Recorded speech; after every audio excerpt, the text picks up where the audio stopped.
everybody, it's Glenn Danzig's birthday, and we've got a mother of a show for you tonight on This Show is a JK with your pals Jason and Keith. It is Tuesday, June 23rd, and our allergies are killing us. Something significant, and that's no joke. The allergies are kicking my butt today, Keith. But we're going to press on and do an hour of glorious us, because that is how we roll. And again, we want to say a few things up front. First, apologies for the audio on the last show.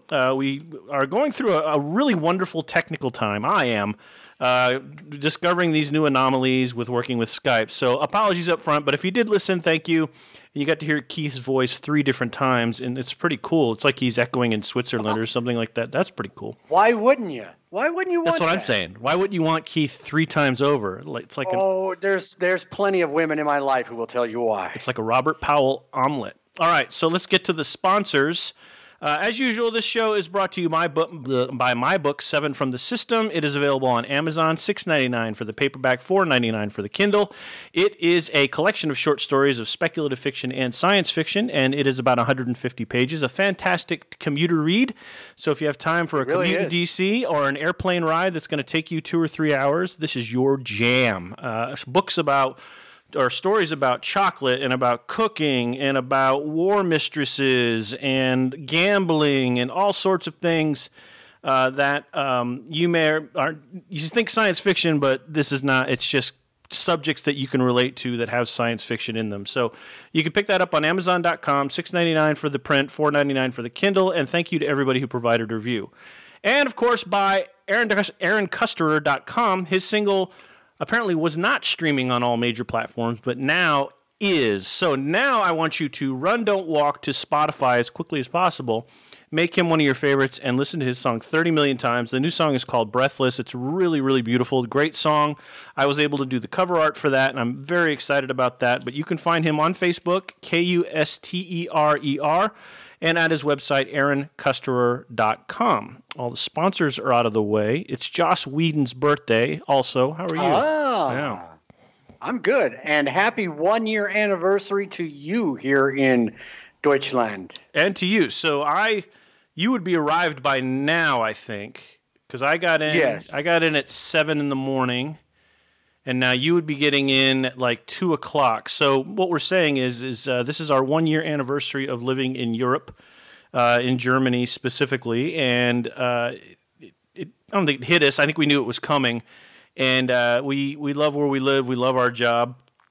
And to get here, you have to take about an 8 or a 9-hour plane ride that usually starts sometime in the evening or in the afternoon so that you arrive fresh as a daisy in the morning. Which never happens for me because I get very excited on airplane rides all the time. I'm always like, "Ooh, I'm awake for a big plane ride for 8 hours," and I usually think, "Okay, I'll fall asleep after the meal," and I never do. And I always think, "Well, I'll take some drugs to do that," but it never fails. I always end up staying up, and I feel like a mess. What about you? It's the same thing. Same thing. I thought, I'll crash, whatever. I'll get a couple hours sleep. I don't sleep well. With somebody I don't know. With somebody next to you? Is that what you were going to say? I don't want to sell myself too short. That's what she said. That I don't know right next to me. And I'm afraid I'll miss something. I'll miss a meal or miss a drink card or something like What's that. What's that? FOMO, fear of missing out, right? Is that the fear maybe? Yeah, I believe so. What am I going to miss? I'm on a plane. I'm in row 27 on the aisle next to... in that row, there's 8 other people because it's a 777, and it's not like you're sitting next to Elizabeth Early. By the way, did you hear about Elizabeth Hurley before we get back to our anniversary story? No, I did not. What happened? Full disclosure: Elizabeth Hurley has always been sort of a crush ever since I've seen her. She's on your list? She's on my list. She's on the list, but so apparently has a very rich husband who apparently fell out of an apartment window and died. Holy shit. Yeah, he just sort of fell out of it. Do you think Hugh Grant's laughing his ass off right now? No, he's been away from Liz Hurley for a pretty long time, but it's interesting. She's got a kid by him, I guess, and kid looks just like her.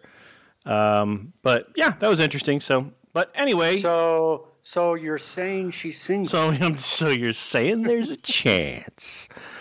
Right. So I thought that was interesting. But yeah, so we go through this 8.5 9 hour plane ride, and you get off, and it's 7 in the morning, and you haven't slept, and your family kind of has slept if it's, for me, and you are dragging 71,000 suitcases because you think, okay, you got to pack everything, and you don't want to be without something, so you try to pack as much as possible. And the Department of Defense does give you an allowance to carry this stuff, so that's pretty good. Mm-hmm. And you know that your what is it? The unaccompanied baggage shipment isn't going to come anytime soon. Ours actually arrived the same day as our regular shipment, so shipping that stuff early did absolutely no good. So you put all this stuff in suitcases, and then for us, as you know very well, our 3 pain-in-the-ass cats had to fly with us as well at great expense, actually, and that was fine. But it was touch and go most of the way, and our boss picked us up and brought us to where we needed to go, and the rest is at least history for me. So, but you've enjoyed your time here, right? You said you're a Europe noob as an adult. Yeah, it's a whole different experience, obviously, being here 40 years after the first time I was here. Right. Grown up, more or less, and able to see things in a different light. Right. I'm enjoying the hell out of it. I would enjoy the hell out of it a lot more if we weren't in the middle of a pandemic, right. And I say in the middle of on purpose. Right. In the middle of a pandemic. And I was able to travel, and I know you had trips canceled. I had a trip scheduled, kind of a whirlwind train ride overnight to Paris, Versailles, right. Canceled, plus a lot of other day trips that week, that 14 days. Canceled. I canceled my leave because there's no use in me taking the time off. Yeah. And I know you and I both are going to have a ton of use or lose leave at the end of the year. So I already have 13 days, and we just booked a trip for right before the big change of command ceremony. So I've still got to talk to Stefan about that. But yeah, you're absolutely right. My joke has always been, hey, are they going to give us this year back? Right. Do we get an extra year here because we had to basically sit in our house for a year? But obviously not. That's a joke. Randy, that's going to be a no from me, dog. Jackson's birthday is today. You know what other musician's birthday is today? Jason Mraz. Jason Mraz, I bring him up. He's a decent, songwriter and artist. Right. And he went to school with my sister for a year. So that's kind of cool. There's your 6 degrees of separation. How about that, huh? So that was, I'm poking these out for the day we're recording it. So, and I'm trying to stick to the theme of the quiz, which is... It is American rock and roll trivia. That's right. So, some fairly obscure stuff, too, by the way. I love obscure. I love being challenged. So, just to get you realigned and squared away, we do a quiz each Tuesday, 9 questions, sometimes 10, but we call it the 9 questions on a particular topic that the opposite host picks. And then he sort of says 2 or 3 days before, okay, Jason Keith, your topic is ribbed condoms or whatever the topic is. And you go off and try to study ribbed condoms for 3 days, hoping that he'll ask a question that you saw in the same Google that he did. So that's kind of how that works.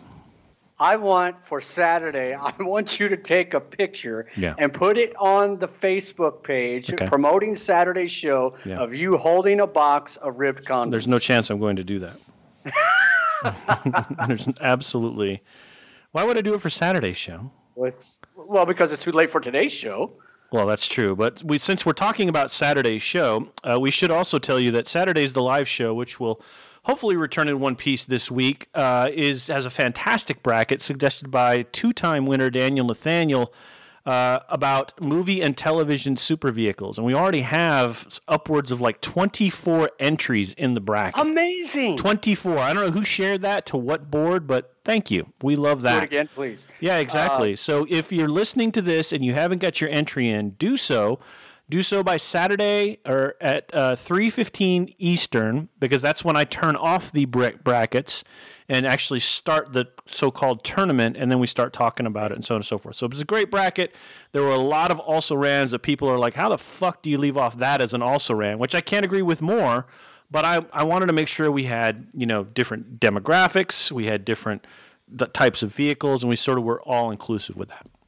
You know, what's funny is I saw the things you left off, and I'm going, holy crap. Let's talk about that. So I'm excited about the bracket. Yeah. And I had something else, but I got so excited about the things you left off that I forgot. So if we're just talking about it, let's tell you what we left off, and then you can go to the site. It's actually Challonge. It's the dumbest name, but it's a very functional website. CHLLONGE.com/best movie cars. So that's the URL. It'll be you'll see it repeating on our Facebook page all week too. All right, so here are the also-rans that, and again, we'll get into more of this. We don't need to discuss it in depth. But if there's one you want to pick on me for, go ahead. The Bluesmobile from Blues Brothers, the Canyonero from The Simpsons, the Dodge Charger from Dukes of Hazzard, Iconic. The EM50 assault vehicle from Stripes, the Ford Gran Torino from Starsky and Hutch, which for me was very difficult to leave. Yeah, hugely. But again, generational, right? That's why I wanted to include like Dom Toretto's Charger and things like that.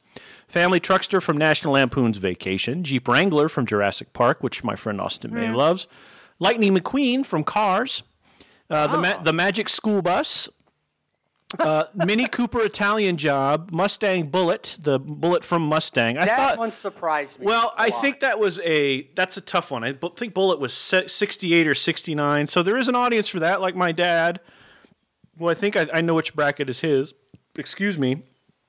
And but I just felt like it wasn't part of the overall mix. So that's on me. If you want to complain to the management, go ahead. The Shaggin' Wagon from Dumb and Dumber, and the Volkswagen Beetle from Herbie. Now, the one that I also sort of forgot about is the Great Space Coaster. Did you ever watch that? No. Okay, so that would be one. And I also left out, so when I started to do this bracket, which again is Saturday during the live show, the live show starts at 3 p.m. on our Facebook page, which is facebook.com/realjkpodcast.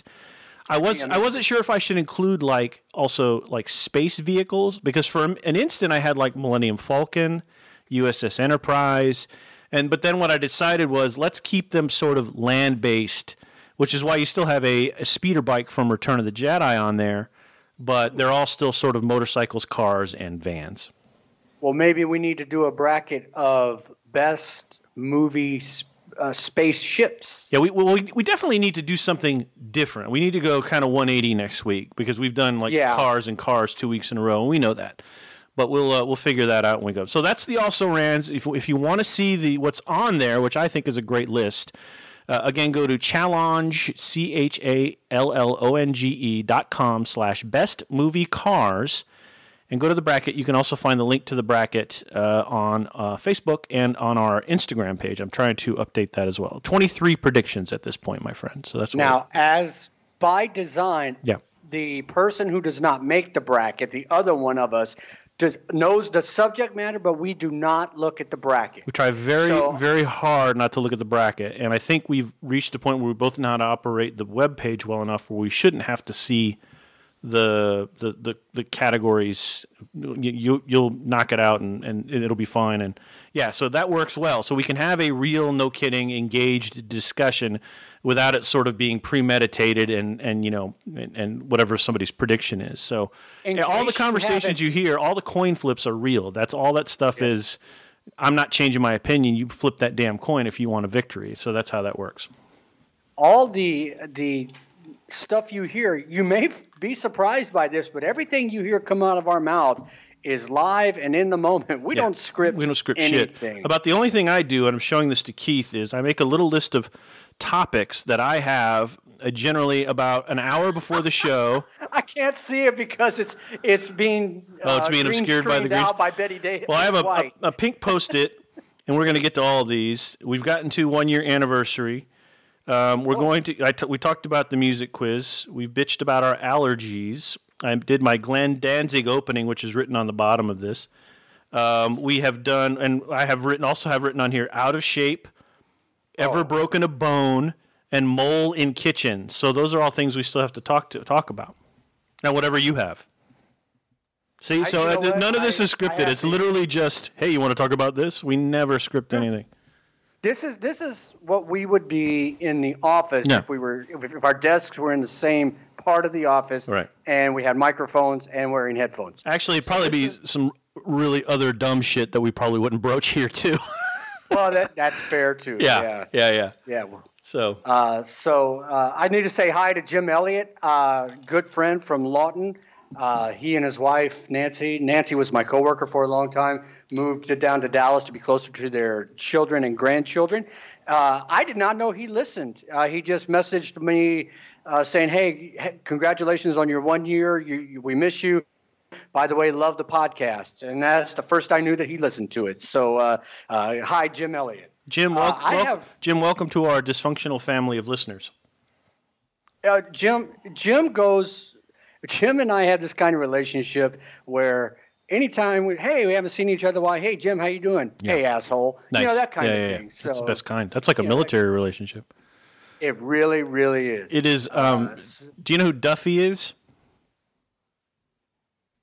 On our listening in? She's a musician. It's her birthday today, too. Duffy. She's born in 84. Duffy used to be on MTV, didn't she? No, different Duffy. She's a Welsh singer. She sang a song, Begging for Mercy, which is a great tune.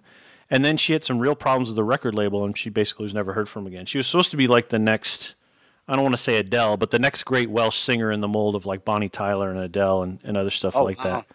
I wanted to ask you this question. Have you ever broken a bone? I have. What have you broken? I basically internally decapitated my right thumb. Ooh. Because the hell did you do? Well, I was playing basketball with my then stepson, and he was dribbling, and I just went in to slap the ball. That's the worst. I'm sorry, he was holding the ball, getting ready to dribble. I went to slap at the ball from underneath, and he went to dribble at the same time, and it just popped, and you might find this hard to believe, I cussed a little bit and ran around the yard holding it for about 20 seconds, and then got up and started playing again. Nice. But then it felt like just a really good jam. So, but I stopped myself from pulling on it because I didn't want to make it worse. So the next day I went to the doctor, and basically from the knuckle down, it was like a Y. It just he said basically you decapitated your thumb. So we were talking to JK dysfunctional family member Matt Davis today, and talking to him, and that's what kind of led me to the question is we were talking about medical maladies, and I'm not going to give away Matt's medical history on the air, but we were just talking about that, and it just occurred to me, I've never broken a bone. I have dislocated my finger, but I've never broken a bone before. So I've always been kind of fortunate like that. And my finger got dislocated during a kickball game during, I want to say, 7th grade PE. I was always one of the last kids chosen because I was skinny and, I didn't really care for sports at the time. And I had the ball in my hand, and I'd made a catch or something like that. And this kid got really mad. His name was David Pangolinian. I'll never forget his name. And I had the ball in my hand, and I'm like, no, I'm not giving it to you. You're out. Go home. Go back to the dugout. And he kicked his big fat leg up, and it hit my left finger, and my pinky turned into a square root sign. It dislocated fast, right? And I was like, freaked out. So they had to call my dad, who was pissed off that he had to come to the school and pick me up. And my dad was still in the Navy, or my stepdad rather. My stepdad was still in the Navy at the time, so we went to Balboa Naval Hospital in San Diego, just off the beautiful 163 near Balboa Park. Named after Rocky Balboa. That's exactly right, and named after Rocky Balboa, the famous 16th century boxing explorer. Exactly right, yeah. So I get to Balboa Hospital, and I'm freaking out because, the finger is A, in a natural shape, and B, any sort of just touch is like the world is going to end in pain. I mean, it's right. You say you know that, right? So anyway, Dad's kind of chilled out a little bit. He's like, it's going to be all right. Don't worry about it. I said, okay. So I'm sitting in the room. In comes this doctor, probably a Navy lieutenant, whatever. He goes, hey, here's what we're going to do. We're going to reset your finger. You're not even going to know it's going to happen. We're just going to reset it real quick, and then we're going to set it with a cast, and you're going to be on your way. You're going to be back on your feet like 4 to 6 weeks, or 2 to 4 weeks. It wasn't even that long. I was like, cool. He made it sound like nothing was going to happen. Like just some sort of, he was going to use some sort of force cast, like as a Jedi, and just sort of manipulate the bones back in place or whatever. But no, he didn't do that. What actually happened was The petty officer tech came in and got behind me and sort of did one of these on my shoulders, put his hands on my shoulders, and I was like, okay. Like Joe Biden? And he said, and the doctor goes, I just need to see your finger for a second. I said, okay. And he took it. He goes, does that hurt? He kind of pulled on it, and I almost freaked out. I said, yeah. He goes, okay, don't worry about it. But what we're going to do on 3 is we're just going to put it right back in place. No big deal. I said, okay. He goes, 1, and he just yanks it. I mean, he just yanks my pinky out. I'm pretty sure people in the greater Orange County area near Disneyland, 89 miles away, heard me scream. It hurt. And I'm sure there's probably a listener or two who has had a similar thing with a broken bone or a finger, but that was it. And then once it was done, it was done. That was it. I mean, it just had to get back in place. Put the splint on it. I had the cast for 4 weeks. I was done. So I've always been pretty fortunate in that. Dee Dee, on the other hand, I think she broke her toe like 4 months ago. She refused to go to the doctor. She's like, what are they going to do about it? I'm like, I don't know, but if there's nothing you can do. Right. But I keep thinking, if your toe falls off and it's like black and icky and, all this, you will at least have had the opportunity to go, right, and get seen. Well, hopefully you noticed before that point. Yeah, hopefully. I just remember my thumb was on my left hand. Well, you got two. You got one on your right too. They call it They call it a boxing fracture. Okay. Because you hit something you shouldn't, and I will tell you the story that I told the doctor, and not what really happened. Okay. It was the day before the movers came for my then wife's first PCS out of tech school. Okay. We were going from Lawton, Oklahoma to Omaha. So I've lived in Lawton several times and Omaha twice. So anyway, I was taking apart by myself. This is true. I was taking apart the headboard. I was taking apart a waterbed. And so I was taking apart the headboard, and the headboard shifted and came down at me. And to protect myself, I punched upwards. Yeah, that's oh boy, yeah. And I felt it crunch, but I didn't. I just kept going. Right. And that night, I decided, well, it's getting hard to move my pinky. I better go in the emergency room. And I did, and the doctor looked at the X-ray and goes, what did you punch? Because the break started at the first knuckle, at the bottom of it, if you're towards the tip of the finger, and went up in a V. Classic boxer fracture. Yeah. And so I was in a cast for the move, for the first job. I had a job interview and a job within the first 24 hours of rolling into Omaha that time. Wow. And as a TV reporter, right? As at the Fox affiliate in Omaha, which no longer has a local news team. But anyway. Okay. So yeah, there I am. I get it off in a couple of days, and he said, "If your hand's going to heal, that's fine. Can you pass a piss test?" I said, yes, I can. He said, "Can you start Monday?" Yes, I can. Can you pass a piss test? The American refrain for jobs everywhere. He was prior Army, as a matter of fact, and me coming from Lawton, he had been to Fort Sill. That was before I got into public affairs. But so I've had broken bones on both hands. So there you have it. It is KT Tunstall's birthday, one of my favorite musicians. Yes, Black Horse and a Cherry Tree. It is her birthday today, 1975. You're listening to This Show is a JK with your pals, Jason and Keith, on June 23rd, a Tuesday audio-only show. We thank you for listening and being part of the dysfunctional JK family. And so... we are. We really are. You're up 1 broken bone to 0 on me. And, the other thing that I've really got to do is get my fat ass in shape. Man, me too. And I realize that. What do you weigh, like 140? I know. It sounds funny coming from me. Yeah. And I'm actually not as heavy as I've been before, but it's the increased heart rate, and I can feel the pulse in my neck after doing a little bit of exercise, a little bit of running up the stairs in the building, and my neck veins are throbbing. That's what I mean by get into shape. Yeah. For me, I'm way overweight. I'm probably upwards of 250 right now. My usual weight is around 210, 200. I'd really like to get to about 180.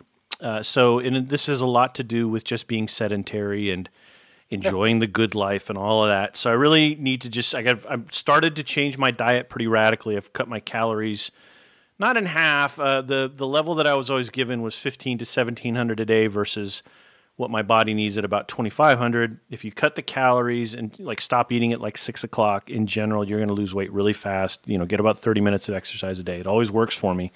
It's just for some reason it's been a lot harder to do for me to get back on the horse of doing that. So, but I'm working on it. But I'm same way. It's like, wow, I just walked up 2 flights of steps and I feel like my heart is going to absolutely blow up. So that's I heard you say yesterday or today. I guess it was yesterday. You were going to eat green leafy stuff for lunch, and that's so I got that. I've done all right. I had a green leafy thing yesterday that I got at the commissary. That was pretty good. And today I ate strawberries for lunch. So not bad. Nice. I'm not at the Stefan point of giving up meat yet. In fact, I had a steak for dinner, but I'm getting close. So I'm pretty sure that I'm gonna be a chicken fish guy from here on out. The steak was very, very good last night, or tonight, by the way. It was fantastic. But I just feel like in order to sort of ease my body into the current age bracket that it's in and to go easy on myself and get to that weight, that's probably the way to go. Maybe a steak like once a year. But even then, if I can just swear off steak and pork, I think I'll feel a lot better. My friend Tom did it, and he says he's getting back in shape and he feels good. So I think I want that to be one of the components of my better overall health as well. I hit that marker in about 5 weeks. Did you really? So I will. I'll hit that age bracket in about 5 weeks. Oh, yeah. So we'll see how that goes. Like I said, I know it sounds silly, and people give me the side eye when I say, I've got to get in shape. But it's literally getting in physical shape. It's not. I'm not worried about weight. I'm worried about just where it is. Right. I totally get it. And you should feel how you want to feel and look how you should want to look, unless you want to look like a light post or something. And but even then, it's your body, your choice. So it's the again, I'm just reading stuff. Grand Duke of Luxembourg's official birthday is today. Good for him. Not a musician, but I just thought that was random enough to say on our show. All right. I have one more story, but what have you got? You got anything else in the tank, or? I just let's see. So this just popped up on my phone right before we started. ESPN breaking news. Yeah. Tom Brady and the Buccaneers continue to work out. Yeah. During group workouts, despite recent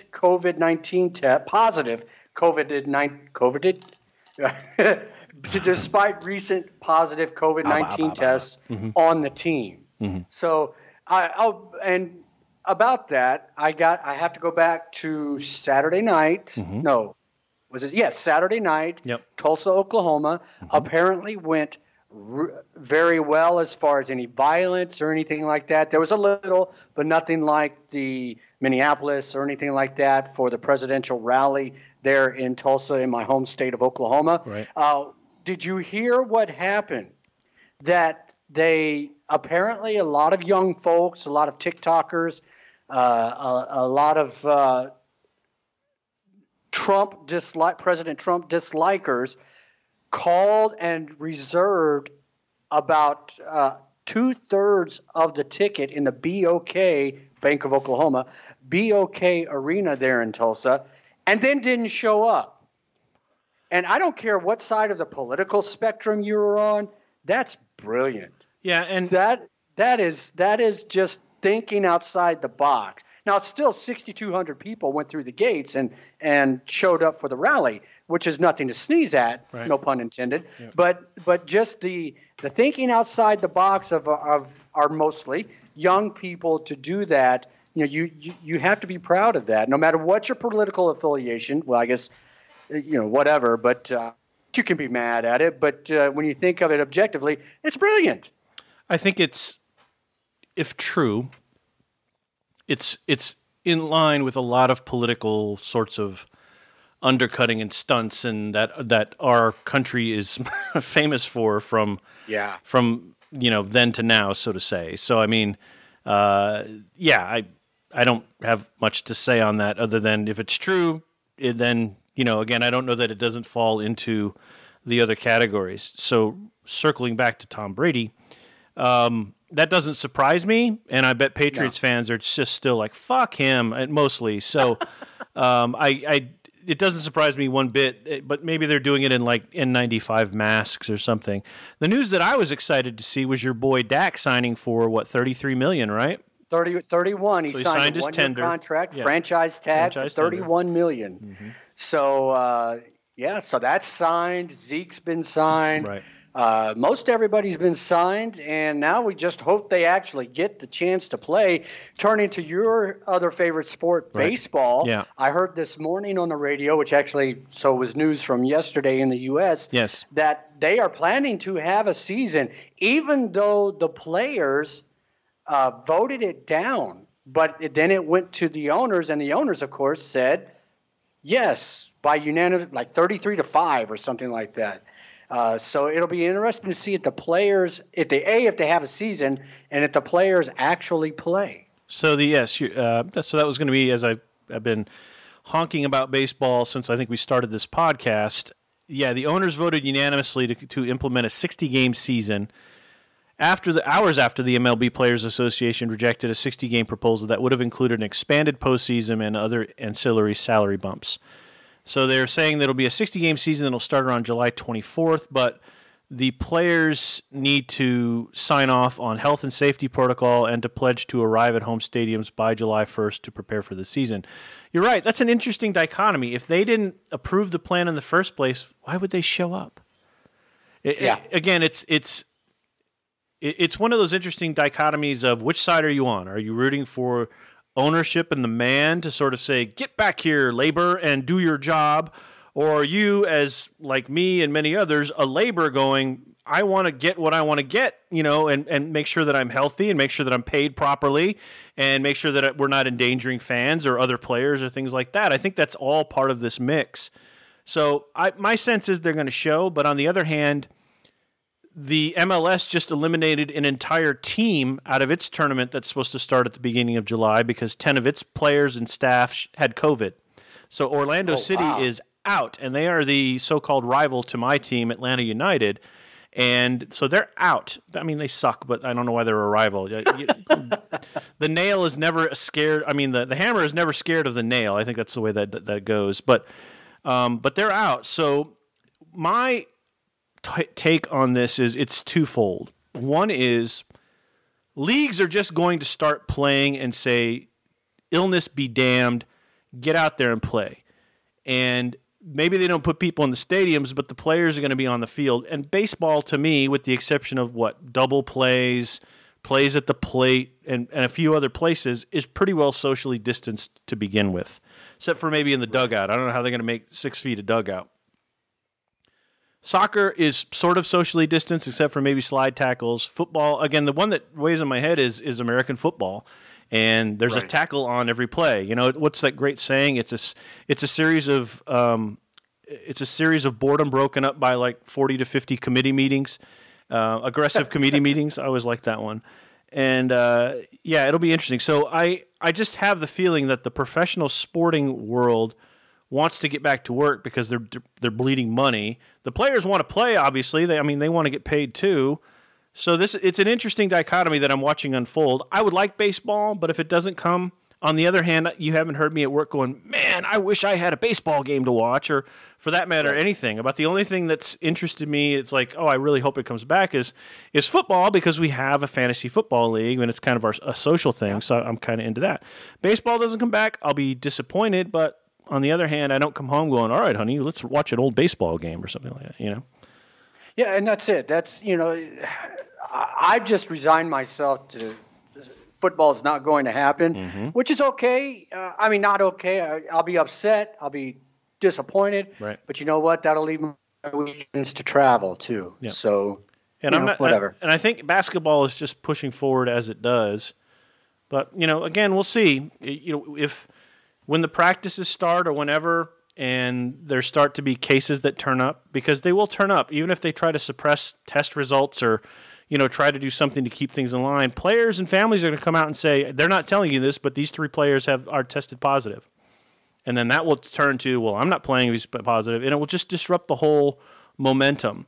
And there are definitely 2 sides to this. There is the ownership and the league, and there are the players and the labor and the union. And until they can find an agreement that's mutually, safe and exclusive, that there's going to be this problem.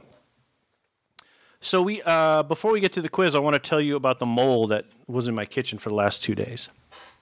The mole, M-O-L-E. Mole. Maulwurf, I believe, is the German word. So it was a mole. So we came back from France, and we went to run some errands, and I believe we left our door open. We do that occasionally so that the cats don't bitch at us to come in and bitch at us to go out every 30 seconds like they do if the door is closed. So sometimes we keep the back door open about, 30 centimeters, about 6 inches, and we allow the cats to sort of make their own way. We don't do it forever because it lets bugs in, and we just don't want to do that all the time, but occasionally we'll leave it open. So we went to, I want to say it was the grocery store or whatever. We came back. Dee Dee turns the corner of the bag. She just goes, "Holy shit, oh my God, ah!" And I'm like, what? She goes, "Biggest mouse I've ever seen ever, biggest mouse ever." I was like, where? He's like, "Well, he's crawled under the dishwasher." So we had a small mouse problem when we first got here for the same reason we had this problem, which was the fucking cats bring things in their mouth if we leave the door open and we're not watching them. Cats do that as a way of saying, "Hey, I brought you this. Do you think I'm cool?" They've brought us a number of dead animals that they've left outside, and we've been fortunate they haven't brought any dead ones in the house. Thank you, God. But they have brought in a live mouse, and they have brought in, as of Saturday, this mole. So the mole is exactly what you think it looks like. It looks like the mole superhero with the squinty eyes and the cute little face. And it's about as big as my hand, large hand, right? Maybe about 40 centimeters, 50 centimeters, about 7-8 inches long. I hope I'm getting the equivalents right. Probably not. But so there's a place it can go hide under my dishwasher. So it said, scurried under there, and it hides. But when we leave, we're not in the room. It comes out, files along the counter, and goes and finds the cat food and the cat water. And it says, "I got the whole bowl to myself. Fuck y'all, I'm drinking." It also wasn't scared because I came down one time and I saw it, and it was on the bowl like, "Hey, what's up?" So I'm like, "Okay, I got to get this. I got to get this thing out of my kitchen." And so it wasn't a martyr. I know some of you are probably saying, "Oh, Jason's probably a martyr." It wasn't a martyr. I know what a martyr is. If you don't know what a martyr is, Keith, it'd be helpful to look them up. They tend to eat the hoses and the cables inside under the hood of your car. And yes. It wasn't a mouse for sure. It had almost no ears, and it was not mouse-shaped. But it was a mole. I had to do the Googling. And this cute little furry baby black mole. So anyway, it did eventually go into a corner sort of where our coffee table, our coffee bar is, right? So it's kind of tucked in there. And I said, all right, well, I'll go get something that I can extract it, and then I'll just put it on the end of a shovel, and then I'll just sort of pitch it back out to the dirt where it belongs, right? So I go out to the garage, I get this shovel, I pull the coffee bar side. It still hasn't moved, which is pretty cool because it's like, oh, maybe he's going to help me, whatever. So I have this thin shovel, about maybe 1.5 times the width of my hand. I place it out. He actually crawls on it, and I'm like, oh, this is going to be way easier than I thought. And as I start to remove it and help him out the door, he goes, and just all of a sudden he's like, nope. He hops off, jumps down, and he goes back under the dishwasher. I was like, shit, all right, I got to figure this out. So Dee Dee actually came up with the idea of, instead of trying to sort of extract him, he wants the food and the water. Let's give him the food and the water. So we just moved the food to the inside of the door and the water to the outside of the door. And then we ran some more errands. This was like the next day. We go to run the errands the next day, and I thought, that's too simple. That can't just work. It worked. He walked out himself. He was gone. So he's walked out, or either the cats carried him out. I don't know. But either way, he is no longer in our kitchen. Now, this is a Tudor tradition in Germany. So when we lived in the other place we lived in Germany, we had a hedgehog decide to come into our kitchen and live under our refrigerator. And my wife I was away somewhere. I think I was in D.C. My wife had to call one of her best friends at the time and be like, help me get this hedgehog out of the kitchen. It was crazy. It was a lot of fun. So we have a tradition of this. It's a tradition of animals scurrying into our kitchen and living there for a while. See, I don't even have that kind of fun. I got nothing. I have neighborhood cats that occasionally tear open my yellow bags. Right. Well, you got a bar across the street, so that's not a bad deal. I do have a bar restaurant across the street, and they're staying open later. And so when I go to bed on a work night, I can hear a little bit of that. I mean, but it's not too bad. It's 9:40 at night as we're taping this, and it's still pretty bright out. So it's definitely we are definitely far to the north. You're listening to this show is a JK with your pals Keith and Jason, and we appreciate you come along and thank you for listening. Don't forget to subscribe on iTunes. That's very easy to do. You can do it on the web or you can do it through your iPhone. Just find podcasts and look for this show is a JK. Maybe with my name or Keith's name in it, it'll pop right up and just hit subscribe, and you'll get the last 3 episodes right there on your phone. You can also listen on Spotify. That's where dysfunctional JK family member John B. listens.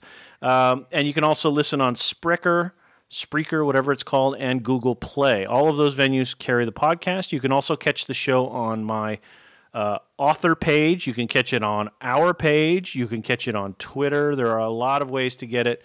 We also post a link to Reddit if that's your jam as well. And if not, just drop me a note and say, hey, where's the podcast? And I will send you wherever the latest episode is. And what we usually are trying to do with the live show about 15 minutes before we go on is play a portion of the last podcast that we did as kind of a run-up to when we start to have things go haywire for the live show. So don't forget to subscribe. Leave a review. We do definitely appreciate the reviews, and that is that. All right, Quiz Boy. And share. Bring it on. Let's go. All right. So this is American rock and roll trivia. And so to preface this, by the way, Keith and I were having a very engaging discussion right as we were walking out the door today about Guns N' Roses and how Guns N' Roses got its name and all that. So he was kind of warming me up. That was pretty good. But he says he's got some obscure stuff. So lay it on me. Some obscure stuff, and none of it is Guns N' Roses except for my background tonight. Right on. All right. What American has the most #1 singles in the UK? What American has the most #1 singles in the UK? There's an obvious answer here, but I don't think that's the answer. So I'm going to think about it a minute. I'm not going to pick the obvious answer. I'm going to say Pat Boone. No. Who was the obvious answer? Elvis Presley. Elvis Presley with 21 #1 singles. Damn, I thought you were trying to stump the chump me. Elvis Presley was the answer that first came to my head. I should have just said it. All right, fair enough. The Beatles had 17. Elvis had 21. Elvis was the shit back then. Okay, so let me. Well, that's all right, Mama. Put an X on that one. God. All right. Let's see. American singer Stephanie Joanne Angelina Germanotta is best known by which stage name? Lady Gaga. You know that one. All right, that one gets a star. Nice. Lady Gaga, actually, if you listen to the song Poker Face, and this was just revealed recently, that part that goes, pa, pa, pa, poker face, da, da, da, da, da, that part, she says two things. She says, pa, pa, pa, poker face, and then the second time she goes, fa, fa, fuck her face. Literally what she said. Listen, it's there. And the radio stations never noticed it. It was just revealed recently. They've probably edited it now, but it's pretty well known. But I think she's brilliant. She's a brilliant songwriter. She's a brilliant performer, and she's made her bones. Good for her. Of all the things I expected you to say, that was not it. I'm glad this is not the live version, the video version on Saturday, because I'm cracking up. Okay, that's it. And you know what? That's why we put NSFW by the podcast when we post it. That's right. The more I listen to her, the more I like her stuff. There's some of the songs I don't like, but man, she really is a talent. She has a great voice. And I'll tell you what, I was leery about watching A Star Is Born with her and Bradley Cooper. Yeah. And I enjoyed it. You liked it. I really did. And I love that song, Shallows. It's amazing. I've avoided it since it's been on. Dee Dee's seen it a couple times. And mostly because when we came back to the States from Midway Island in the mid-'70s as a kid, I think the first movie my mother saw was A Star Is Born with Chris Christopherson and Barbra Streisand. That movie I think has been made like 6 times or 7 times. So anyway, I just haven't seen it. So, yeah. Okay, it's worth a watch if you want it. It's played on AFN a couple of times. That's where I saw it. Lady Gaga. Okay. Question number 3, you're 1-1. Yeah. Who was the only artist to play both Wembley Stadium and JFK Stadium in Philadelphia during Live Aid 1985? That would be Phil Collins, and he regretted. That's your boy. He regretted doing it. Did he regret it? Yeah, he did. He said it was a big ego trip for him, and he regretted it, and he should have put his efforts into making the Wembley show better and doing things there. But at the time, as you know, there was nothing but Phil Collins, especially when No Jacket Required came out. I mean, it was Phil Collins' world. He has sold north of like 160 million records. I mean, it is albums, whatever you want to call them now. It's crazy how much he's made, and I think he's got an Oscar. And I love that guy. I think he's incredibly talented. I think he's one of the best drummers. I think he's great. So yeah, Phil Collins. Absolutely, it was. And did I see that Genesis is reuniting? Yes, yes. But so it's important to remember there are two versions of Genesis. There's the Genesis before, say, the album called Duke, which is sort of where people think the Phil Collins sound sort of started, and everything before that with the Peter Gabriel weirdo wearing a penis suit on stage stuff. And that will never reform. That was Peter Gabriel, Steve Hackett, Mike Rutherford, Tony Banks, and Phil Collins who played drums. And then everything post that was, Steve Hackett was there for a while, but he eventually got kicked, and then it was really just the threesome, the Collins, Rutherford, and Banks. So, yes, they are forming for like a limited number of shows. Phil Collins can't play drums anymore. The tendonitis in his hands is really bad, and he's got a hearing loss. He talks about that pretty often. He's talked about it on 60 Minutes a couple times. I will never forget his little turn in Hook as a detective. That's right. Yeah, he did try some acting. It just didn't really work. He's talented. Another multi-dimensional, very talented guy. Yeah, great songwriter too. Okay, question number 4. You are 2-1 right now. Yep. This one's pretty easy. All right. What did Kiss do in 1983? They took off their makeup. They did take off their makeup. So that was, I believe, the first album that they did without makeup was "Lick It Up," which I loved immensely. I believe I own that album, and then the album after that, so that album had All Hell's Breaking Loose, Lick It Up, and yeah, that was the first time they took off. The 80s were non-makeup Kiss. Yeah. They were trying to just be a metal band or something. Yeah. They wanted to be known for their music. Yep. That's right. Yep. And I just happened to notice the Kiss ticket on your desk this afternoon. Yes. Mine is on the refrigerator. So supposedly the concert's been canceled, but supposedly if you have a ticket, whenever they come and make it up, we'll be able to go. Yeah, so, postponed to next year or something. So it's my memorial. Very good. Okay, question number 5.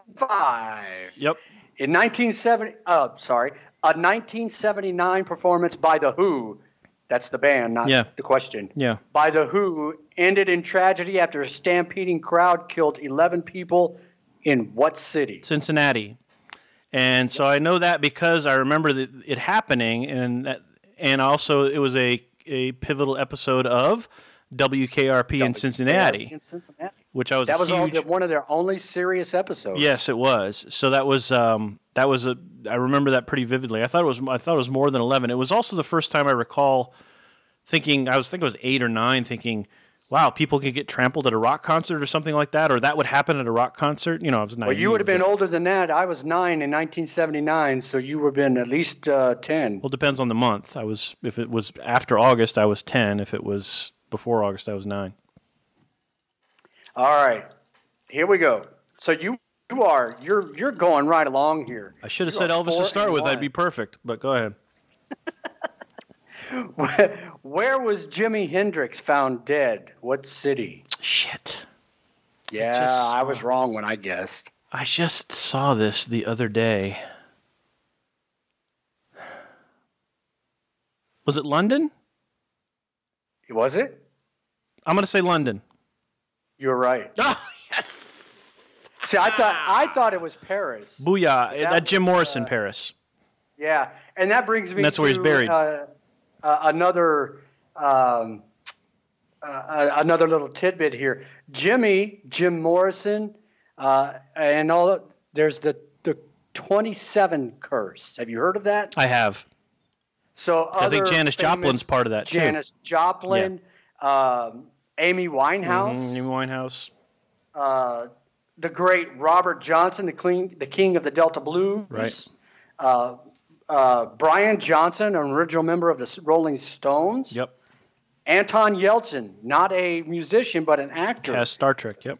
From the start, he played Chekhov in Star Trek. Right. That's right. All died at 27. There were a lot of others too, from the art world and that kind of thing. So at least we made it past 27, Jason. Jimi Hendrix, a member of the 101st Airborne. Jim Morrison's father, a 2-star admiral. I did not know that. Who did not like his son's music one little bit. I don't doubt that one little bit. Nice. Nice. All right, question number 7. You cannot go below 500 now. So you are 5-1. Woo, woo. I made these too easy. I cannot get to mediocrity. I feel good about that. All right. Soundgarden and Pearl Jam made an album together. Yeah. What was the name of the supergroup? I'm going to get this wrong. I'm going to get it close, though.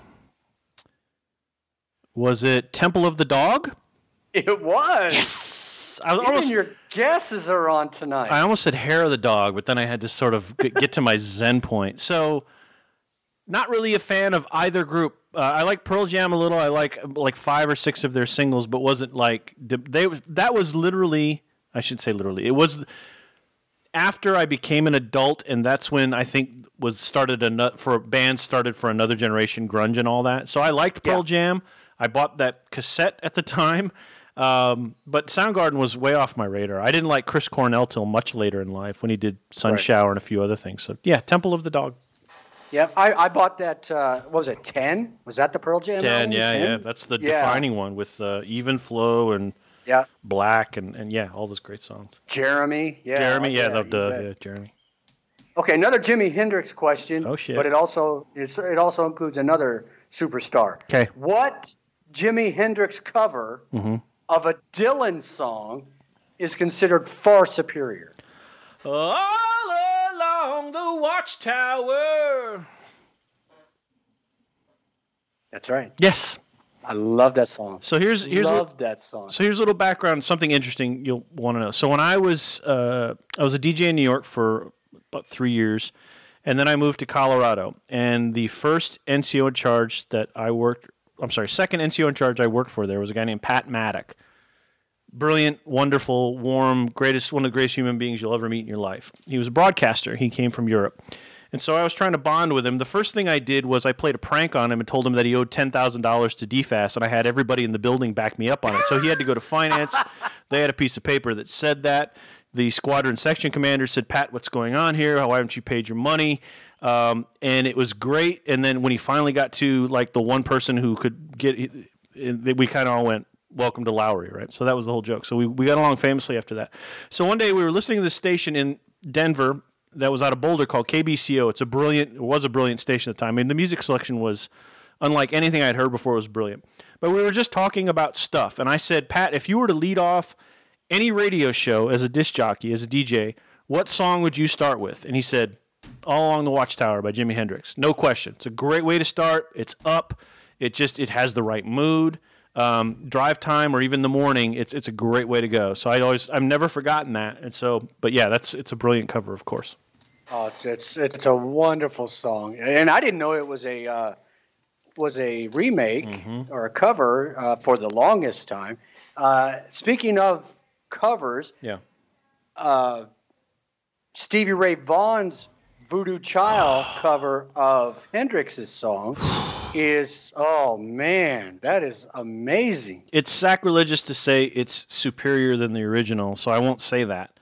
But I will say I have played that song very, very, very loud in my car and at home. That version of that song is very close to me, and it's brilliantly used in Black Hawk Down. Do you remember when? I've never seen Black Hawk Down. So in Black Hawk Down, when they are called to actually go into town and do the extraction, they're like, "Okay, let's go," and it's the sort of build-up music to them taking off in the helicopters and getting in and do it.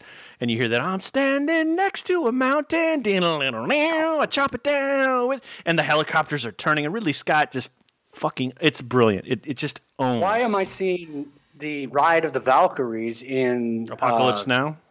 Apocalypse Now. Yeah. Yes, thank you. Yeah, so it's similar, but they're not playing it out of the speakers. It's just that sort of that masculine sort of setting the scene for these warriors who are going in to do the job. It's a brilliant book, by the way. If you ever get a chance to read Mark Bowden's book, it's wonderful. Do so. I will do that. Let's see. You are what are one? I can't count so many stars. 1, 2, 3, 4, 5, 6, 7, and 1. Booyah. Right now. If you miss either of these the last one and then the bonus question, I'll be very, very Don't surprised. sell me short. I always have a chance to trip up. No, you got this one. Joan Jett and Blackhearts. You thought about that, though. No, I was like, where does he go? I didn't want you to finish the question. I'm like, where is he going with it? Blackhearts. Joan Jett was originally a member of a band called the Runaways that included the very famous guitarist Lita Ford, who put out a great song called Gotta Let Go that has one of the best guitar solos I ever heard. Joan Jett had an amazing run during the 80s with, I Love Rock and Roll, I Hate Myself for Loving You, which also was used on Sunday Night Football. As the opening anthem for that, and she's awesome. Joan Jett is really, really awesome. A really true American success story.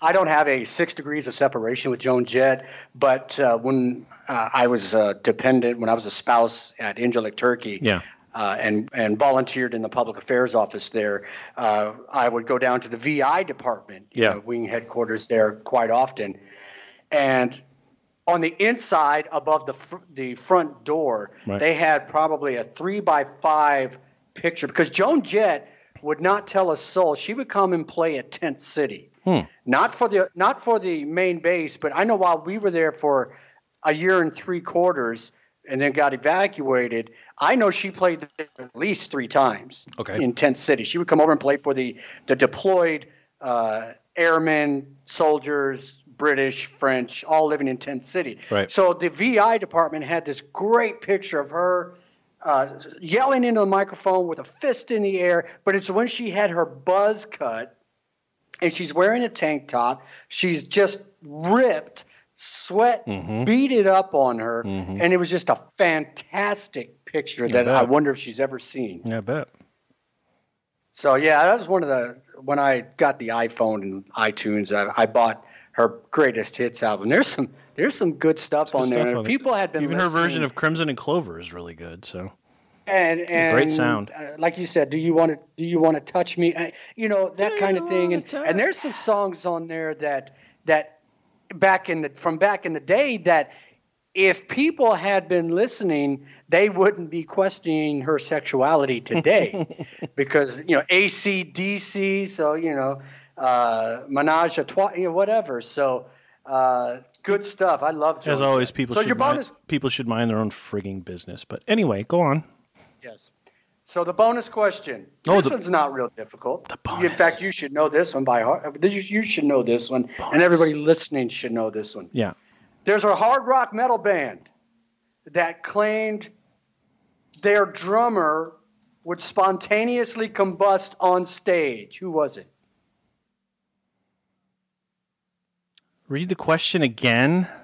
What hard rock band claimed their drummer spontaneously What hard rock band claimed their drummer spontaneously combusted on stage? I have no idea. They went through a lot of drummers, actually. They went through a lot of drummers. I don't know. I want to say like Gwar or something, but that you wouldn't do a Gwar question. I don't think you would do keep something mainstream. Not AC/DC. They've been pretty solid the whole way. Not Van Halen. Not Motley Crue. I don't know. No idea. You're thinking way too literal. Way too literal. I don't know. Spinal Tap. See. All right, so you're 8-2. What's that song? The Bottom Fat. That's a great song. They just play with the bass. Yeah, that's so. Well, good job. Not Excellent. bad. 8 and Not 2. bad. And I was going to say Elvis, but I thought you were doing a trick 'em, so I really think I was 9-1, but we'll leave it at that. All right, so that is another fantastic quiz out of the way. Thank you, Keith. Wonderful job. Played right into my wheelhouse. I actually felt like I could contribute to the show this week. Novak Djokovic, #1 tennis player, and his wife have tested positive, by the way, before we sign off. Anything else you want to say before we knock them dead? No, sir. Thank you very much for last week, my first week back from telework prison. Yes. And excited to be back and excited to do this twice a week. Yeah. Other than that, thanks for the golf game last week. That was a good one. Sunday, hopefully we can do it again. It's going to be beautiful. He beat me again. That's the thing, Jason. We just need to play golf more often. Every week. As it's warm, you can sweat off that weight. That's what it is. I'm thinking that too. Yeah, yeah. And in bringing you back, we didn't have to pay for $1,000 piece of plexiglass too. That's another great thing. All right, so thank you for joining us. Don't forget Saturday on the live show, Keith and I will be together in the same room for the first time, so that in and of itself is an event. So join us on the Facebook page, Real JK Podcast, facebook.com/RealJK Podcast. Keep up to date with that and through our Instagram feed. Tell a friend about the podcast. We try to have a lot of fun, give you COVID updates, give you something to laugh about, and give you quizzes and brackets. Who else gives quizzes and brackets? Nobody. Nobody does a regular bracket but us. Bracket this week, again, movie and television cars. Thank you for listening. Don't forget to subscribe on iTunes. We love our dysfunctional family, and we'll talk to you soon. Bye-bye. If you like it, share it. Bye.